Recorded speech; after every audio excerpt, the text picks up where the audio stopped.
Sampurasun sadayana patepang deui di podcast episode ka-3. Tepangkeun, nama abdi Farhan.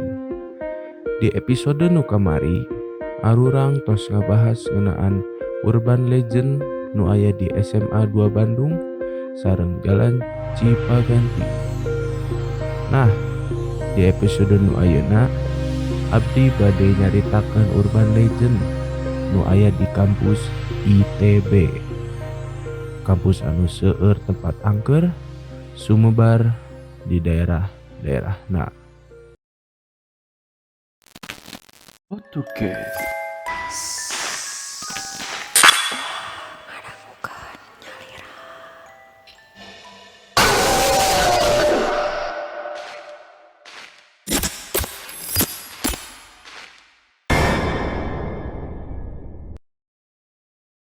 Numutkeun carita siswa di ITB. Aya seueur tempat mistis mimitian ti carita misteri laboratorium mesin, studio gambar, lapangan sipil, dugi ka gedung PAU.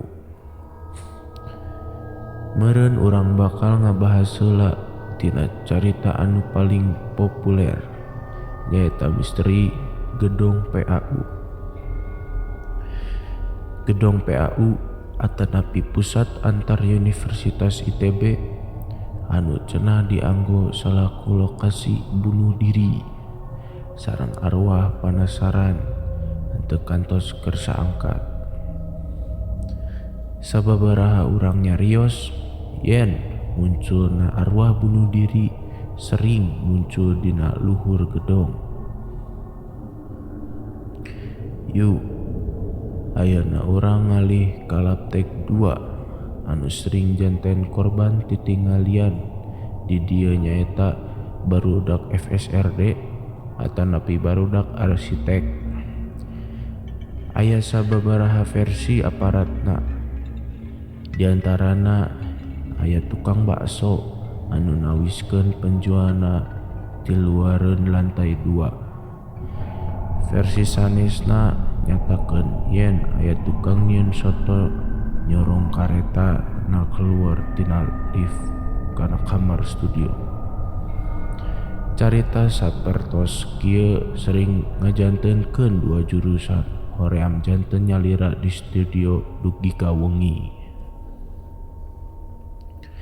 Keneh di laboratorium, tapi ayana di laboratorium mesin. Slogana teh Solidarity Forever, anu disayogikeun ku barudak mesin anu tetela diidieun hantu di rohangan laboratorium.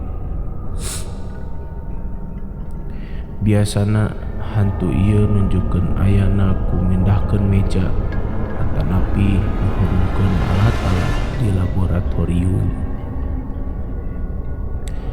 Salanjutna aya di gedung FSRD ITB lantai ka-3. Ieu leres-leres pikasieun nanging ngadamel terlena.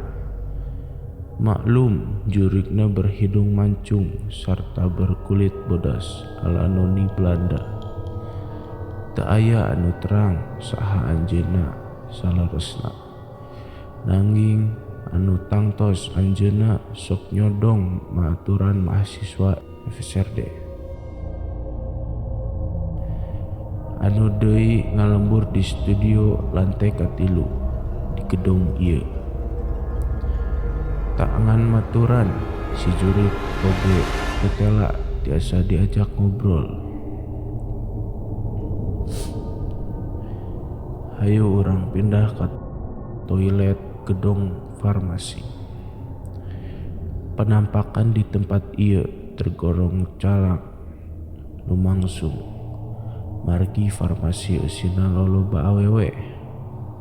Jalmi carang ngaliwat tempat eta, langkung gampil liwat balong Intel landian Indonesia ti karelep, nangging kanggo anu deui nanjung bakal aya anu mendak percikan getih seger di toilet ieu. Tak ngangarawan lante, tak ngawarnaan lante, nanging oge tembok serta enteng. Spot horor liana tempatna elengkeun keaya antawis pengker perpustakaan pusat ITB kalawan jurusan tambang. Jurigna kaasup darendeh henteu macem-macem, nanging saha anu teu bakal sieun wanci berpapasan kalawan bapa-bapa sepuh anu manggul dagangan na kira-kira tabuh 12 wengi.